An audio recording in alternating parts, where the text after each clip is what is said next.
अस्सलाम वालेकुम व्यूअर्स। शुएब अख्तर से कौन नहीं वाकिफ़। दुनिया क्रिकेट का एक बहुत बड़ा नाम है और यकीनन एक बहुत बड़ा सितारा है जिसने फ़ास्ट बॉलिंग में बहुत नाम कमाया। लेकिन आज शुएब अख्तर साहिब इंतकाल कर गए। कब, कैसे और कहाँ, ये जानने से पहले आप मेरे चैनल को सब्सक्राइब कर दें ताकि मेरी नई आने वाली तमाम इन्फॉर्मेटिव वीडियो सबसे पहले पहुँचे आपके पास। व्यूअर्स, शुएब अख्तर के साथ कुछ दिन पहले ही एक बहुत बड़ा मजाक किया गया था। एक ट्विटर सारिफ ने शुएब अख्तर के बारे में लिखा था कि आज शुएब अख्तर फल ख़रीदते हुए इंतकाल कर गए।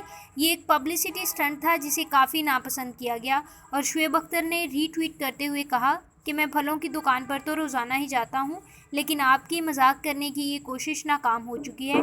शुएब अख्तर ने किसी किस्म का कोई गुस्सा नहीं किया, उन्होंने बिल्कुल खुश मजाजी से इसका जवाब दिया। इस ट्विटर सारिफ को पूरी कौम और सरहद पार ट्विटर सारिफिन की जानिब से शदीद तनकीद का निशाना बनाया। लेकिन ऐसा क्यों किया गया, इसकी सिर्फ एक ही वजह है और वो ये है कि इस ट्विटर सारिफ ने दुनिया क्रिकेट समेत पूरे पाकिस्तान में तहलका मचाने के लिए ये खबर जारी की जो कि झूठी और बेबुनियाद थी। ये सब इसलिए किया गया क्योंकि एक पब्लिसिटी स्टंट था। इस खबर ने बहुत ज़्यादा ज़ोर पकड़ा, लेकिन शुएब अख्तर के काउंटर रिप्लाई से जल्द ही ये खबर दम तोड़ गई। लेकिन आज फिर ऐसा ही किया गया।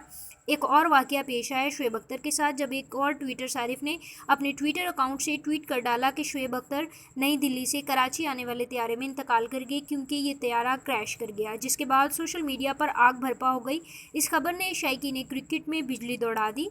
ये खबर जंगल में आग की तरह फैली, लेकिन आखिरकार शायद शुएब अख्तर ने इसका काउंटर रिप्लाई करना मुनासिब नहीं समझा या फिर उन्हें बहुत ज़्यादा गुस्सा है।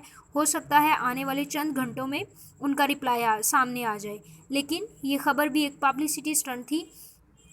अभी तक ऐसा कुछ मालूम नहीं हो सका कि ट्विटर सारिफ शुएब अख्तर के साथ ऐसा घिनौना मजाक क्यों कर रहे हैं। व्यूअर्स, अगर आपको ये मेरी वीडियो पसंद आई है तो मेरी न्यू इन्फॉर्मेटिव वीडियोस के लिए मेरे चैनल को सब्सक्राइब कर लें और इस वीडियो के बारे में अपने ख़यालात का इजहार करना मत भूलें।